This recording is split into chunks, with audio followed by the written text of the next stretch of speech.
আমি সাতক্ষীরা 4 আসনে গাজী নজরুল ইসলামের অপকর্মের কারণে আমি এই দলটাকে 5 বছর দিয়ে আমি একজন কর্মী ছিলাম, কিন্তু সেদিকে বাদ দিয়ে আমি কোনো রাজনীতি করবো না বা কোনো দলের সমর্থন করবো না, এই জন্য দুধ দিয়ে গোল করছি।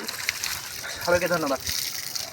সাতক্ষীরা জেলা শ্যামনগর 4 আসনের যে এমপি গাজী নজরুল ইসলাম যে একটি অনৈতিক কাজ এবং অপকর্মের সাথে লিপ্ত হয়েছে, এটা আপনারা দেখেছেন বিভিন্ন মিডিয়ায় এটা প্রচার হয়েছে এবং এটা প্রমাণিত হয়েছে। দল ইতিমধ্যে তাকে বহিষ্কার করেছে।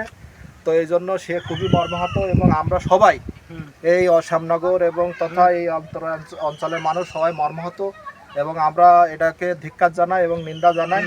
তো তা এই দেলোয়ার ভাই সে জামাতের রাজনীতি করে, সে দল থেকে আজকে দুধ দিয়ে গোসল করে দল থেকে সে পদত্যাগ করেছে এবং সে জামাতের করে রাজনীতির সাথে তার আর কোনো সম্পর্ক নেই।